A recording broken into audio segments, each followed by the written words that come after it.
Now your Super Doppler 10 forecast with meteorologist Brian Michigan.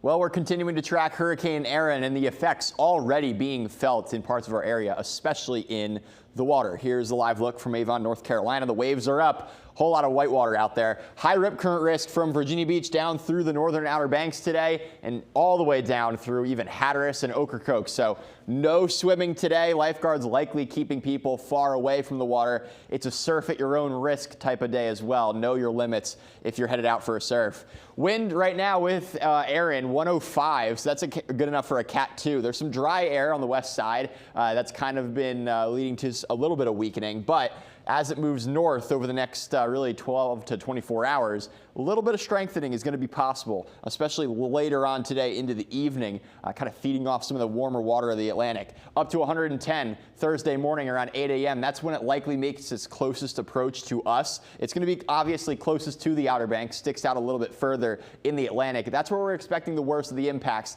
in terms of the wind. Wind could likely get over tropical storm force, being 39 miles per hour or greater, maybe even some areas getting over 50 miles per hour, especially again, Rodanthe down through Hatteras, likely the best chance of that there. We do have tropical storm warnings in place, all these areas in orange, again for the Outer Banks, really north of Duck through Corolla and even into Virginia Beach. Looks like we just have that tropical storm watch in place. So we'll be continuing to watch the strong northeast wind pick up, especially for your Thursday. Here's early in the morning, 3:30 a.m. for Thursday. For the south side, especially Virginia Beach, near the ocean front, gusting 20 to 25, but into the Outer Banks, likely 35 to 45 miles per hour for Hatteras. As we head into the afternoon, still gusting 40 to maybe even 50 miles per hour, gusting to near 30 for Virginia Beach up into the eastern shore, maybe 40 miles per hour for Ocean City, Maryland. You can see it's going to be a strong wind gust. Nothing we've never dealt with before, but with how big this system is, it's pushing a ton of water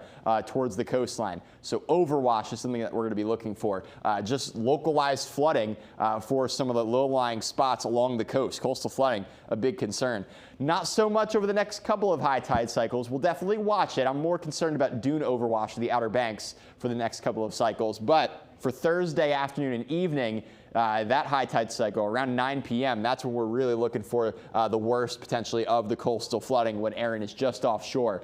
Forecast right now of 6 feet. That would put it into that moderate category. So we'll have to continue to watch it. Right now we're tracking some rain, especially across the eastern shore. There was some flash flood warnings earlier near Exmoor and near Melfa, but those have been allowed to expire. Just some light rainfall occurring in portions of Accomack County towards Chincoteague right now, towards the Maryland border at the moment. We'll have some scattered showers through the rest of the day today, but generally just a mostly cloudy sky, and it will stay sticky. The humidity is up today. 83 this afternoon, Norfolk and Portsmouth, 82 Virginia Beach, 85 for Currituck. A little bit warmer south of the state line. Again, stay away from the water today with how rough it is. We are expecting a little bit of rainfall through the rest of the day today. Going to be very hit or miss. Not everyone's going to get some. I think south of the state line, actually a good amount of sunshine through the rest of our day. As we head throughout really your day on Wednesday, we're going to be watching for a few more isolated showers, maybe a brief downpour heading through the midday and into the early afternoon, but overall not expecting much yet. It's late Wednesday into Thursday. We start to see that wind pick up out of the north and east, sustained